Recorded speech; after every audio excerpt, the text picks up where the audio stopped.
سامعین، اب اس پروگرام کے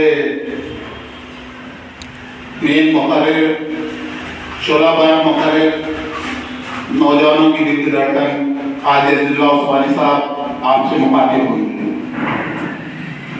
اعوذ باللہ من الشیطان الرجیم، بسم اللہ الرحمن الرحیم۔ محترم المقام عالی جناب پروفیسر کٹنی واجد حسین صاحب، صدر آفرا ویلفیئر سوسائٹی، عالی جناب محمد افضل صاحب، ڈائریکٹر اپیکس انٹرنیشنل اسکول، میرے عزیز دوست جناب اکبر علی صاحب، محترم سامعین، نوجوان بچوں، السلام علیکم ورحمۃ اللہ وبرکاتہ۔ جیسا کہ آپ جانتے ہیں، آج کا یہ پروگرام ہم نے صرف اور صرف ہیومن رائٹس کی بالادستی کے لیے منعقد کیا ہے۔ آپ جانتے ہیں کہ ہیومن رائٹس، حقوق انسانی، موجودہ دور میں ایک ایسا شدید ترین مسئلہ بن گیا ہے۔ آپ دنیا کے کسی خطے میں جا کر دیکھیے کس طرح انسانیت پامال ہو رہی ہے۔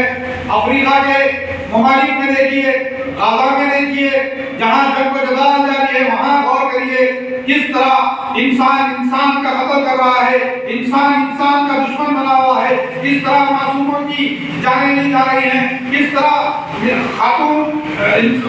عورتوں کی عزت پامال کی جا رہی ہے، کس طرح گھر ڈھائے جا رہے ہیں۔ ان تمام واقعات کو دیکھ کر ہمیں جس طریقے سے قانون میں گنجائش دی گئی ہے اور اسلام ہمیں سکھاتا ہے، اللہ تبارک و تعالیٰ نے قرآن پاک میں ارشاد فرمایا، لقد کرمنا بنی آدم، ہم نے بنی آدم کو عزت بخشی ہے۔ اور قرآن کے کاردار محمد رسول اللہ صلی اللہ علیہ وسلم نے ارشاد فرمایا تھا، المسلم لمن سلم المسلمون من لسانه ويده، مسلمان وہ ہے جس کی زبان سے، جس کے ہاتھ سے دوسرا مسلمان محفوظ ہے۔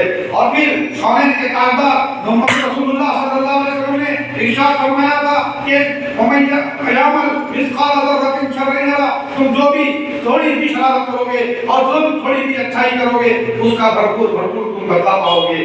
موجودہ دور میں ہم دیکھ رہے ہیں کہ سیاسی ناانصافیاں، معاشی ناانصافیاں اور ملازمتوں کی ناانصافیاں، لسانی ناانصافیاں، برادریوں کی ناانصافیاں، ہر قسم کی ناانصافیاں آج دنیا میں ہیں۔ تو ایسے دور میں ہمیں حقوق انسان اور ہیومن رائٹس کے لیے کام کرنا وقت کی اہم ترین ضرورت بن گیا ہے۔ جس معاشرے میں انصاف نہ ہو، جس معاشرے میں ظلم ہو، وہاں پر غارت گیری آتی ہے، بے برکتی آتی ہے، لوگوں میں نفرتیں پیدا ہوتی ہے، لوگوں کے درمیان عدل جب قائم نہیں ہوتا تو ہر قسم کا فساد دنیا میں وجود میں آتا ہے۔ میرے بھائیوں، آپ جانتے ہیں کہ آج یہ موضوع اس قدر سنگین ہے کہ اگر ہم انسانیت کی بقا اور عدل و انصاف چاہتے ہیں تو ہمیں ہر دن انسانی حقوق کے لیے جدوجہد کرنا ہوگا۔ انسانی حقوق وہ بنیادی اور فطری حقوق ہیں جو ہر انسان کو بلا تفریق حاصل ہے۔ انسان کا مرد ہو یا عورت ہو، امیر ہو، غریب ہو، کسی بھی مذہب، نسل یا زبان سے تعلق رکھتا ہو، اسے زندگی، آزادی، عزت، مساوات، تعلیم، روزگار، انصاف اور مذہبی آزادی کا حق حاصل ہے۔ یہ وہ حقوق ہیں جو کسی حکومت یا طاقتور تک سے عطا نہیں بلکہ انسان کے ساتھ پیدائش کے وقت ہی اس کا حصہ بن جاتے ہیں۔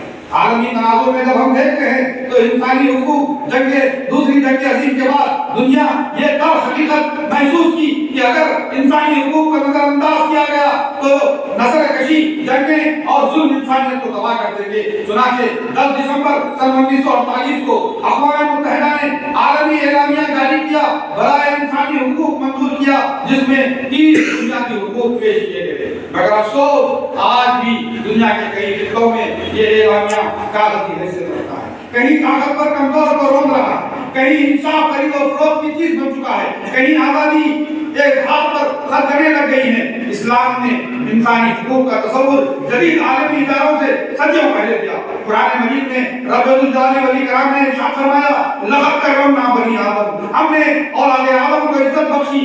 یہ آیت واضح کرتی ہے کہ ہر انسان قابل احترام ہے، چاہے وہ کسی بھی مذہب یا کسی بھی قوم سے تعلق رکھتا ہو۔ اسی لیے نبی کریم صلی اللہ علیہ وسلم نے خطبہ حجۃ الوداع میں انسانی حقوق کا ایک جامع منشور پیش کیا اور آپ نے فرمایا جس میں جان، مال، عزت، عورتوں کے حقوق، غلاموں کے حقوق اور معاشرت کی انصاف کو آپ نے بدل کے حکم پیش کیا۔ اسلام نے عورتوں کو عزت، وراثت